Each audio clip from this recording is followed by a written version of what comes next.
Hey Kojima, this is Snake. Stop kidding around. I'm ready to record my voice for the new game. What do you mean? I'm not gonna be in the game? What does that mean? Kiefer Sutherland? Who the hell is that? What does this mean, Kojima?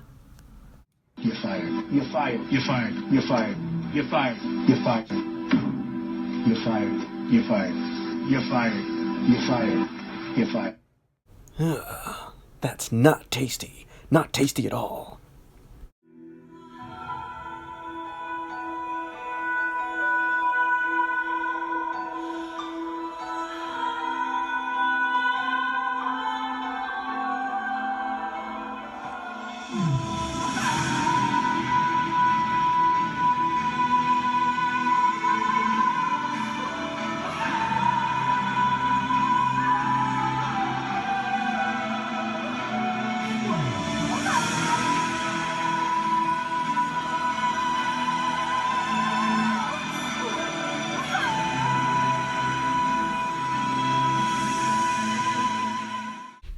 Alright, let's talk some Metal Gear Solid 5. Hello everyone, and welcome to another edition of AGR's Pop Culture Reviews. Today we're going to be taking a look at Metal Gear Solid 5, The Phantom Pain. Arguably one of the most anticipated titles of 2015, Metal Gear Solid 5 takes place in 1984, almost a decade after the events of Metal Gear Solid Ground Zeroes. Phantom Pain continues the story of Big Boss. The boss has been in a coma for 9 years. He awakens to learn that not only is Mother Base completely destroyed, but it appears that everyone in the world wants him dead. Unlike previous entries in the series that were much more linear, Metal Gear Solid 5 has gone open world. The backdrop for these open areas are Afghanistan and Africa. Now admittedly, I have some mixed feelings about Metal Gear Solid 5, but before I get into those issues, let's explore what the title did right.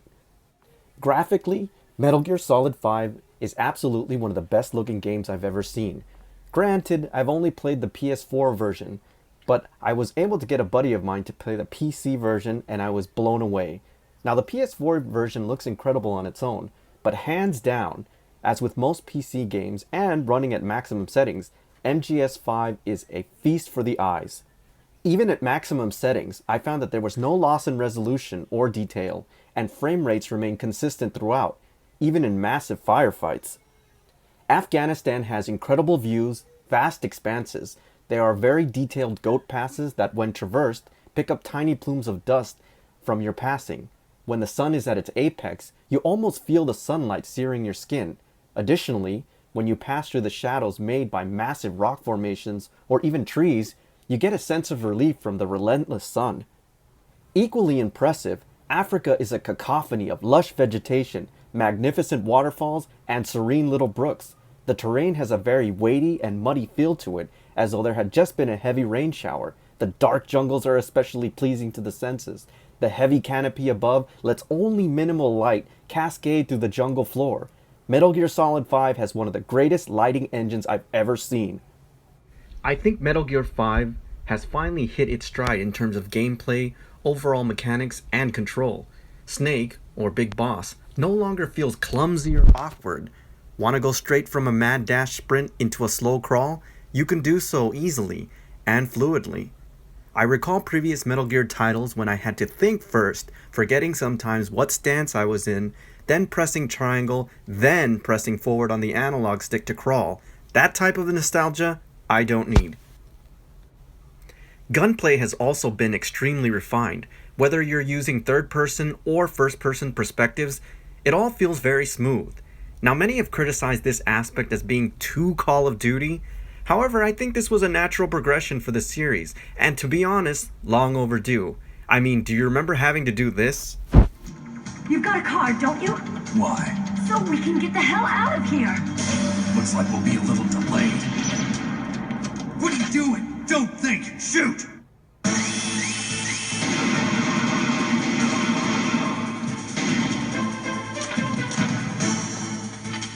What are you waiting for? Shoot! Don't talk to me like a rookie. I'm telling you, shoot!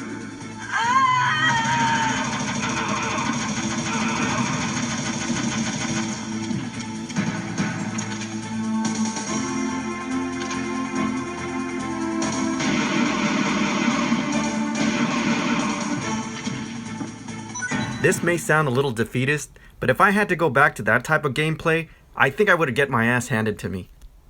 CQC also makes a return here, and it's as satisfying as ever, giving you 4 real options: whether to knock somebody out, stab them in the chest, interrogate them, or my personal favorite, the hilarious Fulton recovery system.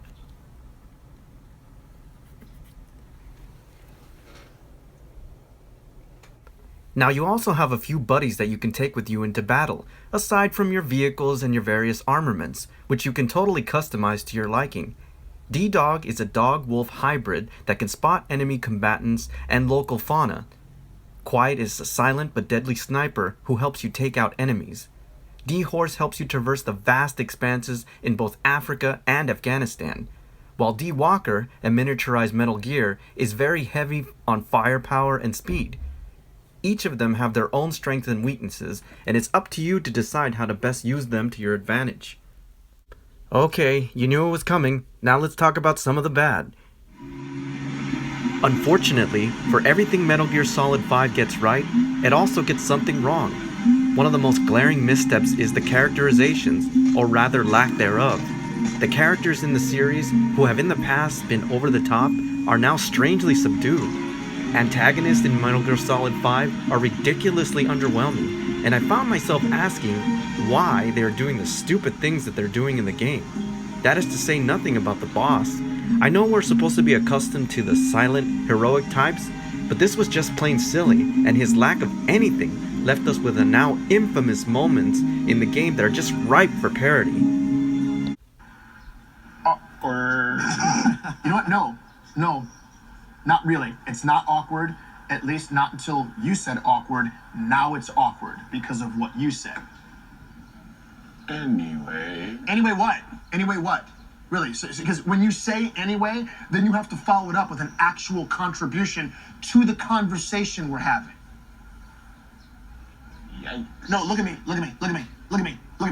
There's no yikes. And the reason why there's no yikes is because there's nothing scary about this situation, okay? It's a very low stakes situation. All right. No, not all right. Come here. No, don't look at him. Don't look at either of those guys. Look at me, all right? All right, what? Because after you say all right, you have to follow that up with something. Don't do it. Don't look at them. Do not look at them. No, do not look at them. Do not look at them. Don't do it. Tell us how you really feel. You know what? I'll tell you how I really feel. Listen, I really feel like you're an asshole who has nothing interesting to say. So what? Ow. No, don't. No, don't look at it. Come here. Turn it right here. Tell me an opinion that you have about something. Just one opinion that you have about anything at all. And this is the kind of bizarre characterization that happens throughout the game. Somebody's talking to the boss, and he's staring off into space, almost like if he's breaking the fourth wall and looking at us, wondering why the hell he doesn't have enough lines in this game. I mean, what the hell happened here? Did Kiefer Sutherland command $1 million a word, and they were trying to save on money? I mean, in my opinion, I only need to look at the first mission to know that this is not the Metal Gear that Kojima envisioned. In fact, if I have to be completely honest, the first mission, the hospital scene where we first meet Ishmael, is the only thing that I can really consider to be Kojima.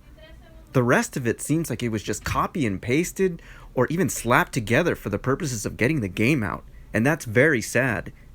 Now, the reason myself and many others have come to this conclusion is that none of the rest of the game even comes close to the tone of this first mission. It has this sense of survival horror, a sense of dread and imminent danger with surreal imagery. It's one of the best first levels I've ever played. Sadly, the rest of the game fails to live up to that initial level, and I was never able to recapture that sense of exhilaration. Now, let's talk about the story, or rather how it was delivered. Ever since MGS4, there have been complaints about the hours and hours of cutscenes. Here, on the other hand, they went in the other direction. Very little in terms of cutscenes, but it was also to the detriment of the overall narrative. Also, it seems like missions were highly repetitive. After what seemed like playing the same mission over and over again, go kill this guy, blow up this convoy, save these people, I really started to feel the grind set in. In fact, the only reason I kept playing was the hope that I would get to the next cutscene. The whole story component left me a little anemic, and having to listen to audio logs with vital information about the story was just plain lazy. Come on guys, it's 2015. And don't even get me started on the extra padding in this game. Seriously, having to replay the same missions over and over again at a harder setting, that's just a joke. Finally, while both Afghanistan and Africa are beautiful to look at and you can wander wherever you want to go, they're lifeless. There's nothing in these worlds. Aside from a goat here or some fauna there, maybe a bear that you have to chase down, there's absolutely nothing going on in these worlds. Where are all the Africans? Where are all the Afghans? Where are the villagers, the hunters? Anything. Hell, even Metal Gear Solid 4 drops you into the middle of a battle zone where two different factions are fighting one another. Where are the rebels fighting the Russians? Ultimately, I get the sense that this is an unfinished game, that this is not what Kojima envisioned, and that internal politics or policy between Kojima and Konami just didn't allow for the game to be completed the way it wanted to be. Now that may be all speculation, but certain hints throughout the game and how the game came out point to that conclusion. Now, I'll be the first to admit I have very strong feelings about the Metal Gear franchise. I've been a fan since 1987 when the original Metal Gear debuted on the NES. And I have to say, if this is Kojima's last Metal Gear game, then it kind of went out similar to this game in its entirety. Anticlimactic. I do have hope for the Metal Gear franchise, and who knows, maybe Kojima is working on a solo project and another Metal Gear game. I guess only time will tell. Okay, so that was my review of Metal Gear Solid 5: The Phantom Pain. As always, if you like this review, please like or subscribe to my channel, and I'll see you on the next AGR's Pop Culture Reviews.